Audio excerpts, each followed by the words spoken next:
जिंदगी एक सफर है जिसमें हर मोड़ खुशियों से भरा नहीं होता। कुछ रास्ते ऐसे भी आते हैं जो अंधेरे से घिरे होते हैं, जहां उम्मीद की रोशनी बहुत धुंधली लगती है। ये वही घड़ियां होती हैं, दुख की घड़ियां, जो हमारे धैर्य, हिम्मत और जज्बे की असली परीक्षा लेती है। लेकिन ऐ दोस्त, रुक मत, रो मत, क्योंकि आंसू तेरी ताकत को नहीं, तेरे दुख को बढ़ाते हैं। ये समय तुझे तोड़ने नहीं, तराशने आया है। जैसे अंधेरी रात के बाद सुबह जरूर होती है, वैसे ही हर दुख की घड़ी के बाद सुख का सवेरा भी आता है। बस जरूरत है तो उस दर्द को सहकर, उससे उभर कर खुद को फिर से खड़ा करने की। रो मत, दुख की घड़ी से निकलना सीख, क्योंकि तू टूटा नहीं है, बस थोड़ा थका है। अब वक्त है उठने का, आगे बढ़ने का और खुद को साबित करने का। रात के अंधेरे में खिड़की के पास बैठी अन्वेषा चुपचाप बाहर टिमटिमाते तारों को देख रही थी। आंखों से आंसू बह रहे थे, पर अब वो रो नहीं रही थी, वो बस ठहर गई थी, जैसे जीवन भी कहीं ठहर गया हो। कुछ महीनों पहले तक वो एक खुश मिजाज लड़की थी, कॉलेज टॉपर, दोस्तों की जान और अपने पिता की लाडली। लेकिन एक हादसे ने सब कुछ बदल दिया। उसके पिता, जिन्हें वो अपना भगवान मानती थी, एक सड़क दुर्घटना में चल बसे। माँ पहले ही गुजर चुकी थी, अब वो पूरी तरह अकेली हो गई थी। रिश्तेदारों ने कुछ दिन साथ दिया, फिर सब अपने अपने जीवन में लौट गए। आर्थिक हालात बिगड़ने लगे।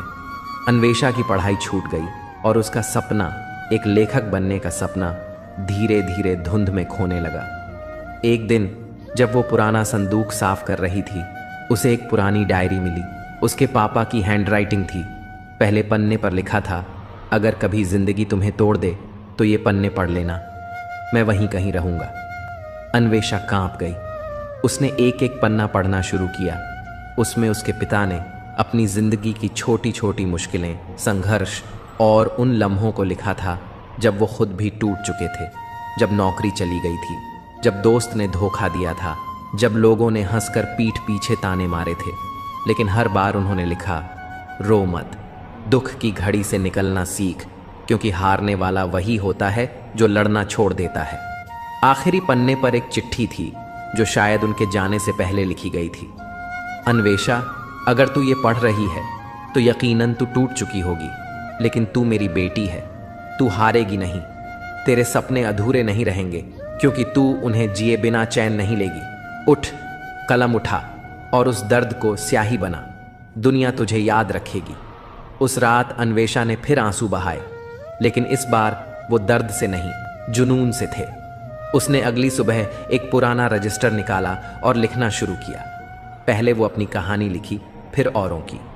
धीरे धीरे सोशल मीडिया पर लोग उसकी कहानियों से जुड़ने लगे। उसकी लिखी पोस्ट्स, ब्लॉग्स और छोटे किस्सों ने हजारों लोगों को हिम्मत दी। फिर एक दिन एक बड़ी पब्लिशिंग कंपनी ने उससे संपर्क किया। आज उसकी किताब, वो आखिरी खत, बेस्ट सेलर है और हर किताब के पहले पन्ने पर वही पंक्ति लिखी होती है, रो मत, दुख की घड़ी से निकलना सीख, क्योंकि तू टूटा नहीं है, बस थोड़ा थका है। जिंदगी कभी आसान नहीं होती, लेकिन हर तूफान के पीछे एक नई सुबह छुपी होती है। कभी कभी हमें उस एक आखिरी खत की जरूरत होती है जो हमें फिर से जीना सिखा दे। हार तब होती है जब तुम मान लेते हो, वरना हर मुश्किल एक नई राह दिखाती है। जीवन में मुश्किलें आती हैं, लेकिन ये हमेशा के लिए नहीं रहती। हर अंधेरी रात के बाद एक नई सुबह होती है और हर ठहराव के बाद चलने का रास्ता खुलता है। दुखी मन को शांत करो, क्योंकि बेचैनी केवल दर्द बढ़ाती है, समाधान नहीं देती। समय कभी भी एक जैसा नहीं रहता। आज का संघर्ष कल की ताकत बनता है। याद रखो, यह भी बीत जाएगा। धैर्य रखो, विश्वास रखो, आने वाला कल तुम्हारे लिए नई उम्मीदें लेकर आएगा। चिंता समाधान नहीं, धैर्य और विश्वास ही सच्ची ताकत है।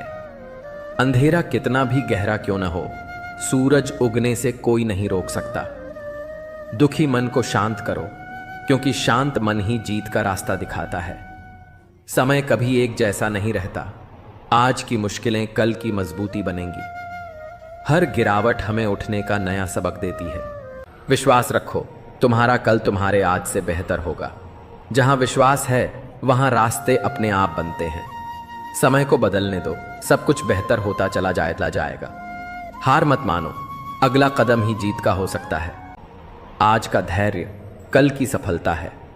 चिंता को छोड़ो, उम्मीद को थाम लो। हर दर्द का एक मकसद होता है और हर आंसू का एक सबक। जब तक सांस है तब तक आस है। आज की ठोकरें ही कल की मंजिल तक पहुंचाती हैं। एक घना जंगल था, वहां बहुत सारे पक्षी रहते थे, लेकिन उनमें से दो सबसे खास थीं, मैना और गौरैया। गौरैया हमेशा खुशमिजाज रहती थी, लेकिन हाल के दिनों में उसके पंख घायल हो गए थे। वह उड़ नहीं पा रही थी और हमेशा सोचती थी, अब मैं कभी आसमान में नहीं उड़ पाऊंगी। मैना उसे रोज देखती थी और समझाती थी, चिंता मत कर, समय कभी एक जैसा नहीं रहता, तू फिर उड़ान भरेगी। लेकिन गौरैया के दिल में डर और निराशा गहरी बैठ गई थी। एक दिन अचानक जंगल में शिकारियों का झुंड आ गया। उन्होंने जाल बिछाया और कई छोटे पक्षी फंस गए। गौरैया ये सब देख रही थी, लेकिन वह उड़ नहीं सकती थी। उसका दिल बेचैन था। उसी समय मैना ने हिम्मत दिखाई। वह शिकारियों के सामने जोर से चीखी, इधर उधर उड़कर उनका ध्यान भटकाने लगी। जैसे ही शिकारी भटके, गौरैया ने पूरी ताकत लगाई और अपने घायल पंखों के बावजूद उड़ान भरी। यह उड़ान छोटी थी, दर्दनाक थी, लेकिन इतनी थी कि उसने जाल को ठोकर मारकर तोड़ दिया और बाकी पक्षियों को आजाद करा दिया। उस पल गौरैया को एहसास हुआ, कमजोरी मन में होती है, पंखों में नहीं। अगर हिम्मत है तो उड़ान हमेशा संभव है। मैना मुस्कुराई और बोली, देखा, मैंने कहा था ना, समय बदलता है, बस विश्वास रखना पड़ता है। मुश्किलें कितनी भी बड़ी क्यों ना हो, हिम्मत और विश्वास से हर इंसान अपनी उड़ान पा सकता है। जब जिंदगी में अंधेरा गहराने लगता है, जब हर रास्ता मुश्किलों से भरा लगता है, तब अक्सर हमारा मन टूटने लगता है। हम सोचते हैं कि क्या वाकई कभी अच्छे दिन आएंगे, पर सच तो ये है कि अच्छे दिन आने से पहले भगवान हमें कुछ खास संकेत देते हैं। ये संकेत हमारे धैर्य, हमारी आस्था और हमारी मेहनत की परीक्षा होते हैं। जैसे सूरज उगने से पहले रात सबसे काली होती है, वैसे ही जीवन में भी उजाला आने से पहले अंधेरे की घड़ी आती है। ये संकेत हमें तोड़ने नहीं, बल्कि और मजबूत बनाने आते हैं, ताकि जब अच्छे दिन आएं तो हम उन्हें पूरी तरह से महसूस कर सकें और उनका आदर कर सकें। यही समय होता है जब हमें रुकना नहीं है, हार नहीं माननी है, क्योंकि ईश्वर हमें इशारा कर रहे होते हैं कि बस थोड़ा और, तुम्हारे अच्छे दिन दरवाजे पर दस्तक देने ही वाले हैं। जब थक जाओ तब रुकना मत, बल्कि याद करो कि क्यों शुरू किया था। भगवान देर कर सकते हैं, लेकिन कभी इनकार नहीं करते। सपनों को सच करने से पहले भगवान आपको जगाते हैं, मेहनत और सब्र के रास्ते पर। हर तूफान के बाद इंद्रधनुष जरूर आता है, बस टिके रहो। जो आज सह लिया वही कल का गर्व बनेगा। बदलाव तब आता है जब तुम हार मानने की जगह खुद को और बेहतर बनाते हो। छोटे छोटे कदम भी बड़ी मंजिल की तरफ ले जाते हैं। अपने सपनों को मत छोड़ो, क्योंकि भगवान ने वो सपना तुम्हारे ही लिए चुना है। ठंडी सर्दियों की एक सुबह थी। पहाड़ों के बीच बसे एक छोटे से गांव में आरव अपने जीवन से हार मान चुका था। 4 साल से नौकरी की तलाश कर रहा था, लेकिन हर दरवाजा बंद था। पिता की बीमारी, घर की जिम्मेदारी और दुनिया की बेरुखी, इन सब ने उसे अंदर तक तोड़ दिया था। वो हर रोज भगवान से बस एक सवाल करता, कब बदलेंगे मेरे दिन। एक दिन वो घर से निकल गया, बिना बताए, बस पकड़कर शहर की ओर चल पड़ा। जेब में कुछ सिक्के थे और दिल में सिर्फ एक सोच, अब और नहीं सह सकता। रास्ते में एक बूढ़ा फकीर मिला। उसने आरव को देखा और मुस्कुराकर कहा, बेटा, मंजिल से पहले रास्ते बहुत थकाते हैं, लेकिन रुकना नहीं, आखिरी मोड़ बहुत करीब है। आरव चौंका, पर चुप रहा, आगे बढ़ गया। शहर पहुंचकर वो एक पुल पर जा बैठा।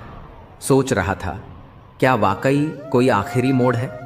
क्या वो सब बस एक संयोग था? उसी पल एक औरत पास आकर बोली, माफ करना भाई साहब, पास की फैक्ट्री में हेल्पर की ज़रूरत है। मेरे भाई को काम चाहिए था, लेकिन वो नहीं आ सका। आप जाएंगे? आरव हक्का बक्का रह गया। सोच भी नहीं सकता था कि जिस पल वो सब खत्म करने का सोच रहा था, उसी पल भगवान ने उसके लिए एक रास्ता भेज दिया। वो फैक्ट्री गया। काम छोटा था, मगर शुरुआत थी। धीरे धीरे मेहनत रंग लाई। कुछ महीनों में स्थायी नौकरी मिल गई, फिर प्रमोशन और कुछ सालों में अपनी कंपनी खोल ली। अब वही आरव हर साल अपने गांव के बच्चों की पढ़ाई के लिए स्कॉलरशिप देता है। जब लोग पूछते हैं, तू हारते हारते कैसे जीत गया, तो वो मुस्कुराकर कहता है, भगवान ने आखिरी वक्त तक मेरी परीक्षा ली, पर आखिरी मोड़ पर खुद रास्ता बन गए। जब सब कुछ खत्म होता सा लगे, तब समझो कि अच्छे दिन बस एक मोड़ की दूरी पर हैं। हार मानना नहीं, बस थोड़ा और चलना है। सपने वही सच होते हैं जिनके लिए नींदें कुर्बान करनी पड़ती हैं। अगर रास्ता थकाने लगे तो समझ लेना मंजिल करीब है। बदलाव से डर मत। हो सकता है जो चीज़ तू खो रहा है उससे बेहतर तुझे मिलने वाला हो। जो टूटकर भी मुस्कुरा दे, वही सच्चा विजेता होता है।